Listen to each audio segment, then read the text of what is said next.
4000 বছর আগের একটি ঘটনা, যা আজও প্রতি বছর বিশ্ব অর্থনীতির চাকাকে হাজার হাজার কোটি ডলারের গতি প্রদান করে। একজন মানুষ, একটি নির্জন মরুভূমি এবং এক চূড়ান্ত পরীক্ষা, যার প্রভাব আজকের আধুনিক বিশ্বের 57টি দেশে সরাসরি অনুভূত হয়। কিন্তু কেন হাজার বছর পরেও সেই ত্যাগের স্মৃতিতে থমকে যায় আধুনিক বিশ্ব? ইতিহাসের সেই রোমাঞ্চকর এবং অলৌকিক অধ্যায়টি জানতে ভিডিওটি শেষ পর্যন্ত দেখুন। ঈদ মোবারক। আরও একবার বিশ্বের প্রায় 200 কোটি মুসলমান তাদের সবচেয়ে বড় ধর্মীয় উৎসব ঈদ উদযাপন করতে যাচ্ছে। বিশ্বের 57টি দেশে, অর্থাৎ পুরো মুসলিম বিশ্বের সমস্ত বাণিজ্যিক প্রতিষ্ঠান, স্কুল, আদালত সবকিছু এই দিনে বন্ধ থাকবে। বিশ্ব নেতারা এই দিনের শুভেচ্ছা জানাবেন। শুধু তাই নয়, এই দিনটিকে কেন্দ্র করে বিশ্বের বিশাল সব ব্যবসা বাণিজ্য আক্ষরিক অর্থে আলোড়িত হয়ে ওঠে। কিন্তু কেন এত বিশাল আয়োজনের পেছনের কারণ কি? পৃথিবীর এই বিশাল কর্মযজ্ঞের মূলে রয়েছেন একজন মাত্র মানুষ, যার নাম ইব্রাহিম আলাইহিস সালাম। আজ থেকে প্রায় 4000 বছর আগে ইরাকের উর নামক অঞ্চলে ইব্রাহিম আলাইহিস সালাম জন্মগ্রহণ করেন। এই উর কোনো সাধারণ শহর ছিল না, বরং সেই সময়ের অত্যন্ত শক্তিশালী এবং গুরুত্বপূর্ণ একটি নগরী ছিল।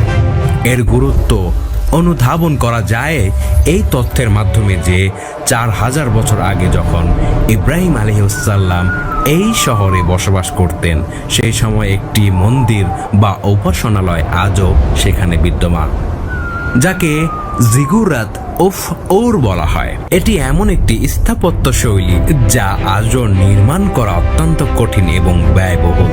এমনকি যুক্তরাজ্যের সিক্রেট ইন্টেলিজেন্স সার্ভিস বা MI6 এর সদর দপ্তরও এই ভবনের নকশা অনুকরণ করে তৈরি করা হয়েছে বলে ধারণা করা হয়। ইব্রাহিম আলাইহিস সালামের এই শহরে জন্মের বিষয়টি হাজার বছর ধরে কেবল তাওরাত বা ধর্মীয় গ্রন্থে সীমাবদ্ধ ছিল।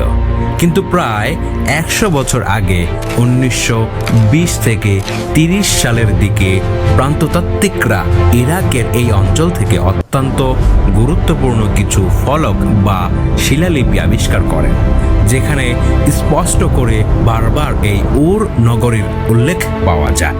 প্রত্নতাত্ত্বিকরা এই শিলালিপিগুলো পাঠ করে এবং শহরের ধ্বংসাবশেষ ও ধনভাণ্ডার দেখার পর এখন নিশ্চিত করেছেন যে উর ছিল তৎকালীন বিশ্বের সবচেয়ে শক্তিশালী এবং বিশাল নগরী।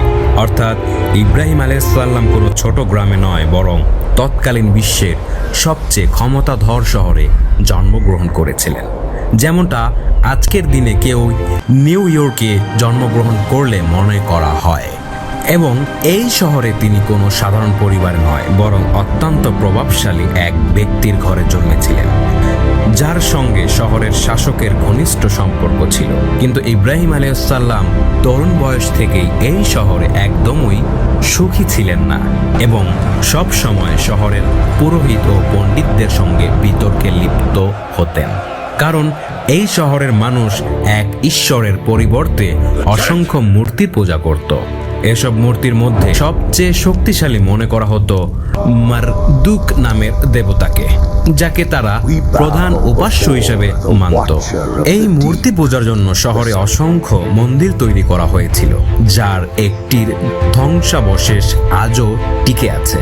একদিন ইব্রাহিম আলাইহিস সালাম তার কওমের মানুষকে একটি গুরুত্বপূর্ণ সত্য বোঝানোর জন্য শহরের একটি মন্দিরে প্রবেশ করলেন এবং একটি কুড়াল দিয়ে সবচেয়ে বড় মূর্তিটি ছাড়া বাকি সব মূর্তি ভেঙে ফেললেন। এরপর তিনি কুড়ালটি সেই বড় মূর্তির কাঁধে ঝুলিয়ে সেখান থেকে চলে এলেন। যখন শহরের লোকেরা এসে এই দৃশ্য দেখল, তারা সরাসরি ইব্রাহিম আলাইহিস সালামের কাছে গেল। ইব্রাহিম আলাইহিস সালাম বললেন, হতে পারে এই বড় মূর্তিটি বাকিদের ওপর রাগ করে তাদের মেরে ফেলেছে। লোকেরা অবাক হয়ে বলল, তুমি এসব কি বলছো? মূর্তি কি কখনো কিছু করতে পারে? তখন ইব্রাহিম আলাইহিস সালাম মোক্ষম জবাবটি দিলেন, ঠিক তাই, যখন তোমরা জানোই যে এরা কিছুই করতে পারে না, তবে এদের কাছে প্রার্থনা কেন করছো? এই কথায় তারা লজ্জিত হওয়ার পরিবর্তে ভীষণ ক্ষিপ্ত হলো এবং ইব্রাহিম আলাইহিসসালামকে দৃষ্টান্তমূলক শাস্তি দেওয়ার জন্য শহরের বাদশার সহায়তার এক বিশাল অগ্নিকুণ্ড প্রস্তুত করলো। এখানে একটি ঐতিহাসিক মতভেদ রয়েছে যে এই বাদশাহ নমরুদ ছিলেন নাকি অন্য কেউ, কারণ তাওরাত ও কোরআনে সরাসরি এই বাদশার নাম নমরুদ বলে উল্লেখ নেই। যাই হোক, সেই শাসক শহরের সমস্ত মানুষকে একত্রিত করলেন এবং তাদের সামনে এক বিশাল আগুন জ্বালালেন। আগুনের তীব্রতা এত বিশাল ছিল যে ইব্রাহিম আলাইহিসসালামকে ফেলার জন্য কেউ এর কাছেও যেতে পারছিল না। তাই তারা তাকে দূর থেকে নিক্ষেপ করার জন্য একটি মিনজানিক বা ক্যাটাপাল্ট জাতীয় যন্ত্র তৈরি করলো। এ দৃশ্য ওর নগরীর বিশাল জনসমুদ্র দেখছিল, যারা ছিল তৎকালীন বিশ্বের সবচেয়ে শক্তিশালী মানুষ। এই বিশাল ভিড়ের মধ্যে ইব্রাহিম আলাইহিসসালামকে সমর্থন করার মতো কেউই ছিল না, কেবলমাত্র একজন ছাড়া। তিনি ছিলেন ইব্রাহিম আলাইহিসসালাম এর ভাতিজা লূত আলাইহিসসালাম। সমস্ত প্রস্তুতি শেষ হলে আগুনে নিক্ষেপ করার ঠিক আগ মুহূর্তে ইব্রাহিম আলাইহিসসালাম কেবল একটি কথাই বলেছিলেন, আমার জন্য আল্লাহই যথেষ্ট। অবশেষে তারা তাকে আগুনের দিকে ছুঁড়ে মারল, কিন্তু বিশ্বের সবচেয়ে ক্ষমতাধর মানুষদের চোখের সামনেই ইব্রাহিম আলাইহিসসালাম সেই আগুনের ভেতর থেকে সম্পূর্ণ সুস্থ ও অক্ষত অবস্থায় হেঁটে বেরিয়ে এলেন। এই দৃশ্য দেখে নগরবাসী স্তম্ভিত হয়ে গেল। এরপর তারা এতটাই ভীত হয়ে পড়েছিল যে আর কখনোই ইব্রাহিম আলাইহিসসালামের ক্ষতি করার সাহস করেননি। এই ঘটনার কিছুদিন পর ইব্রাহিম আলাইহিসসালাম সেই এলাকা ত্যাগ করে তার স্ত্রী সারা এবং ভাতিজা লূত আলাইহিসসালামকে নিয়ে ফিলিস্তিনের দিকে রওনা হলেন, যাকে সেই সময়ে কানান বলা হতো। পরবর্তীতে লূত আলাইহিসসালাম তাদের ছেড়ে অন্য একটি শহরের দিকে চলে যান। লূত আলাইহিসসালাম এর চলে যাওয়ার পর ইব্রাহিম আলাইহিসসালাম ফিলিস্তিনে তার পরিবার নিয়ে বসবাস করতে লাগলেন এবং ধীরে ধীরে সেখানে প্রতিষ্ঠিত হলেন। ইহুদিদের ধর্মগ্রন্থ তাওরাতে উল্লেখ আছে, একসময় ইব্রাহিম আলাইহিসসালামের 300-এরও বেশি সেবক ছিল, কিন্তু এত সম্পদ ও প্রতিপত্তি থাকার পরেও তার কোনো সন্তান ছিল না। অবশেষে 86 বছর বয়সে তিনি আল্লাহর কাছে সন্তানের জন্য প্রার্থনা করলেন এবং আল্লাহ তার দোয়া কবুল করলেন। তাওরাতে এই বিষয়ে অত্যন্ত চমকপ্রদ তথ্য রয়েছে, যা আজও অক্ষরে অক্ষরে সত্য প্রমাণিত হয়েছে। সেখানে লেখা আছে, যখন ইব্রাহিম আলাইহিসসালাম সন্তানের জন্য দোয়া চাইলেন, আল্লাহ তাকে বললেন, আকাশের দিকে তাকাও।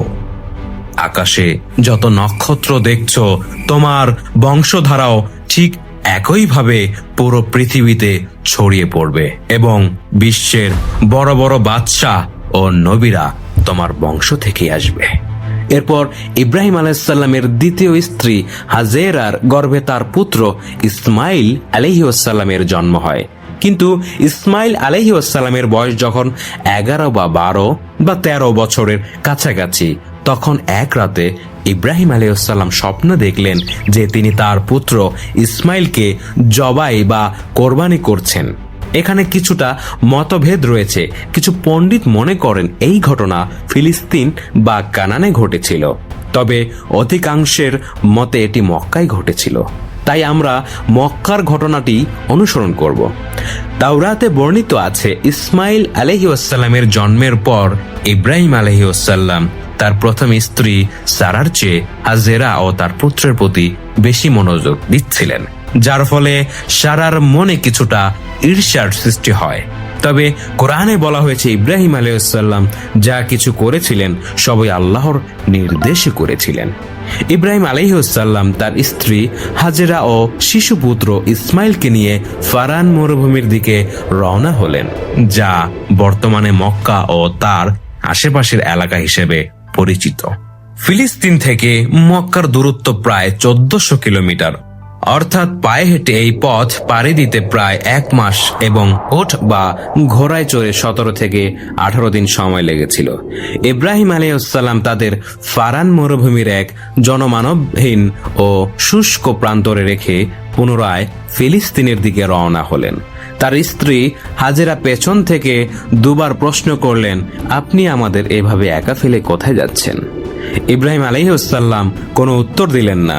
তৃতীয়বার তিনি জিজ্ঞেস করলেন, এটি কি আল্লাহর নির্দেশ? তখন ইব্রাহিম আলাইহিসসালাম ঘুরে তাকিয়ে বললেন, হ্যাঁ। এরপর তিনি চলে গেলেন। কিছুদিন পর হাজেরা ও ইসমাইল আলাইহিসসালামের কাছে থাকা পানি ফুরিয়ে গেল। শিশু ইসমাইল পিপাসায় ছটফট করতে লাগলেন।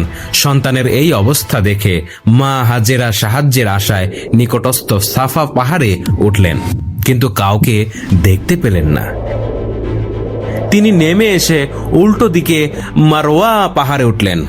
এভাবে তিনি সাফা ও মারওয়া পাহাড়ের মাঝে 7 বার দৌড়াদৌড়ি করলেন।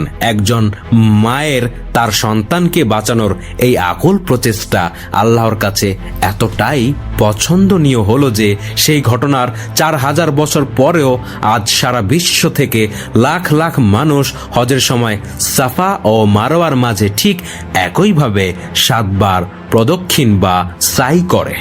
7 বার দৌড়ানোর পর হাজেরা দেখলেন শিশু ইসমাইল যেখানে ছিলেন ঠিক সেখান থেকেই মাটি ভেদ করে পানি বেরিয়ে আসছে।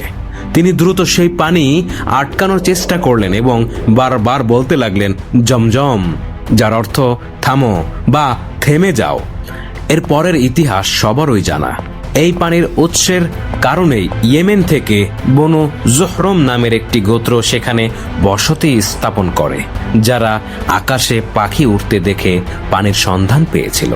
ধীরে ধীরে মক্কা, সিরিয়া ও ইয়েমেনের মধ্যে একটি গুরুত্বপূর্ণ বাণিজ্য নগরীতে পরিণত হলো। এদিকে ইব্রাহিম আলাইহিসসালাম মাঝে মাঝে ফিলিস্তিন থেকে মক্কায় আসতেন। যখন ইসমাইল আলাইহিসসালাম কিশোর বয়সে উপনীত হলেন, তখন ইব্রাহিম আলাইহিসসালাম সেই ঐতিহাসিক স্বপ্নটি দেখলেন, যেখানে তাকে তার একমাত্র পুত্রকে কোরবানি করার আদেশ দেওয়া হয়। এখানে আবারও একটি ঐতিহাসিক বিতর্ক রয়েছে। ইহুদিদের তাওরাতে লেখা আছে যে আল্লাহ ইব্রাহিম আলাইহিসসালামকে তার দ্বিতীয় পুত্র ইসহাক আলাইহিসসালামকে কোরবানি করতে বলেছিলেন, কিন্তু কোরআনে নির্দিষ্ট করে নাম উল্লেখ না থাকলেও ঘটনার ক্রমধারা এবং বর্ণনা ভঙ্গিতে এটা স্পষ্ট যে তিনি ইসমাইল আলাইহিসসালামই ছিলেন। তাছাড়া তাওরাতে আজও লেখা আছে যে আল্লাহ ইব্রাহিম আলাইহিসসালামকে তার একমাত্র পুত্রকে কোরবানি দিতে বলেছিলেন। আর ইসমাইল আলাইহিসসালাম প্রায় 14 বছর পর্যন্ত ইব্রাহিম আলাইহিসসালামের একমাত্র সন্তান ছিলেন, কারণ ইসহাক আলাইহিসসালাম তখনও জন্মগ্রহণ করেননি। তাই ইসমাইল আলাইহিসসালামের জবাই হওয়ার বিষয়টি অধিক যুক্তিযুক্ত। ইব্রাহিম আলাইহিসসালাম স্বপ্নের কথা তার পুত্রকে জানালেন। ইসমাইল আলাইহিসসালাম নির্দ্বিধায় বললেন, বাবা, আপনাকে যা আদেশ করা হয়েছে আপনি তাই করুন। সন্তানকে কোরবানি করতে নিয়ে যাওয়ার পথে শয়তান ইব্রাহিম আলাইহিসসালামকে বিভ্রান্ত করার চেষ্টা করলে তিনি শয়তানকে লক্ষ্য করে পাথর নিক্ষেপ করেন। এই ঘটনাটি স্মরণ করে আজও হাজিরা হজের সময় জমারায় শয়তানকে পাথর মারে। যখন ইব্রাহিম আলাইহিসসালাম ইসমাইল আলাইহিসসালামকে জবাই করার জন্য শোয়ালেন, ঠিক সেই মুহূর্তে আল্লাহ তাকে থামিয়ে দিলেন এবং ইসমাইলের পরিবর্তে একটি দুম্বা বা ভেড়া কোরবানি করার নির্দেশ দিলেন। আল্লাহ ঘোষণা করলেন যে তার এই ত্যাগের স্মৃতি অনাগত কাল পর্যন্ত সমস্ত জাতি পালন করবে। আল্লাহ কোরবানির মাংস নিজে খেতে এবং অন্যদের খাওয়াতে নির্দেশ দিলেন। গত 1400 বছর ধরে মুসলমানরা ঠিক এই নিয়মটি পালন করে আসছে। কোরবানির 3 ভাগ, 1 ভাগ নিজের জন্য, 1 ভাগ আত্মীয়দের জন্য এবং 1 ভাগ গরিবদের জন্য।